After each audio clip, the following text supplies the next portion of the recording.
Episode 10 की शुरुआत होती है और हमें दिखाया जाता है कि प्रोफेसर बैंक में आ चुके हैं। कर्नल उसे सोने के बारे में पूछता है, पर प्रोफेसर को सोने के बारे में कुछ पता ही नहीं था। कर्नल उन सबको इमोशनल ब्लैकमेल करता है। वो कहता है कि तुम मुझे सोने के बारे में बताओ, मैं तुम्हें जेल में नहीं पर एक नई जिंदगी दूंगा। पर उनमें से कोई भी कुछ भी नहीं पता था। हमें पहले का वक्त दिखाया जाता है जब प्रोफेसर सबको बता रहा होता है कि हम सोना तो बाहर निकाल लेंगे, पर मेन बात तो ये है कि हम कैसे बाहर निकलेंगे। वो इसके लिए तरकीब सोचता है, जिसमें वो कहता है कि हम सबको दिखाएंगे कि हम सोना कैसे बाहर निकाल रहे हैं। और ये सब जब प्रोफेसर सरेंडर करने के लिए बैंक में आ रहा था, तब कार में ये सब कर ही रहा था और पलेर्मो ये वीडियो सबको लाइव दिखा रहा होता है। पलेर्मो वीडियो में ये दिखाता है कि वो कैसे सोने को पिघला रहा है। दूसरी तरकीब में हम सबको ये दिखाएंगे कि हम सोना को कैसे ट्रांसफर करेंगे। इसी वजह से सारे स्टॉक मार्केट वाले जिसने भी स्पेन में इन्वेस्ट किया है वो सभी डर जाएंगे और स्टॉक मार्केट गिरने लगेगा। और इसी वजह से सरकार भी प्रेशर मारने लगेगी और तभी हम उसे सोना ऑफर करेंगे। बैंक में कर्नल उन सब पर दबाव बना रहा होता है और इसी वजह से डेनवर कुछ ज़्यादा ही डर जाता है और हड़बड़ा जाता है।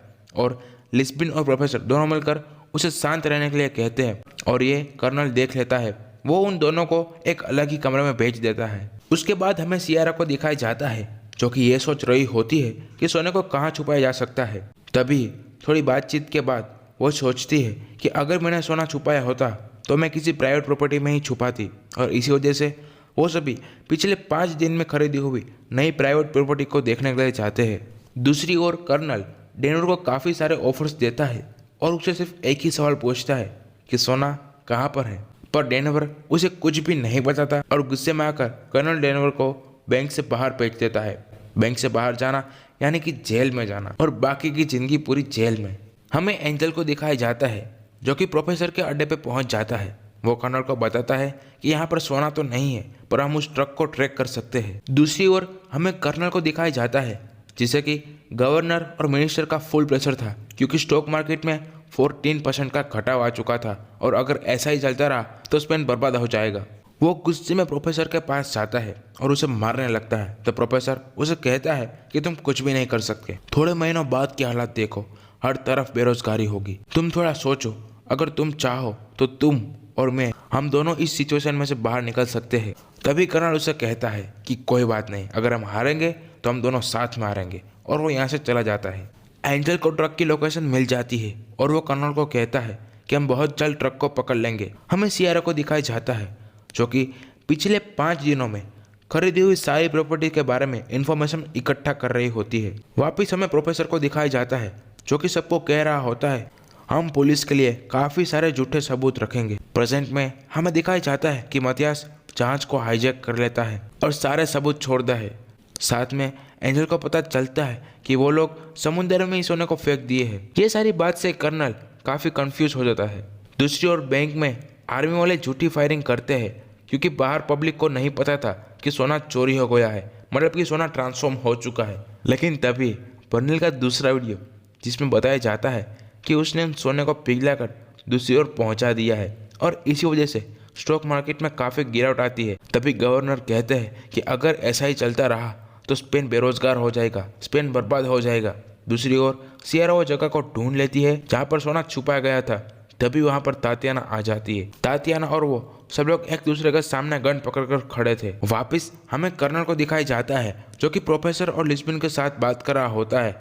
तब प्रोफेसर उसे कहता है कि अभी भी मौका है, मैं जैसा कहता हूँ तुम ऐसा करो तो स्पेन बेरोजगारी से बच जाएगा। तुम प्रेस से कहो कि पुलिस ने सोना ढूंढ लिया है। लेकिन कर्नल ऐसा नहीं करता और वो प्रोफेसर को दिखाता है कि उसकी टीम के मेंबर गन पॉइंट पे है। वापिस हमें सियारा को दिखाया जाता है जो कि बर्नेल के बेटे को वही चिट्ठी देती है जिसे कि प्रोफेसर ने उसे दी थी। दूसरी ओर कर्नल प्रेस को बता देता है कि हमें चुराया हुआ सोना मिल गया है। तभी वहाँ पर ट्रक आते हैं जिसमें कि सोना था और इसी वजह से स्पेन में हुए नुकसान की भरपाई हो रही थी। स्टॉक मार्केट थमसा गया था। तभी कर्नल वापस प्रोफेसर के पास आता है। वो काफ़ी गुस्से में था। वो कहता है कि ये सारे ईंटें नकली है, ये पीतल की है। वो गुस्से में आकर टीम को मारने ही वाला था तब प्रोफेसर उसे कहता है कि इस पीतल की वजह से ही तबाही रुक चुकी है। पर कर्नल नहीं मानता और उल्टी गिनती शुरू कर देता है। 10, 9, 8। वो प्रोफेसर पर पूरा दबाव डाल रहा होता है।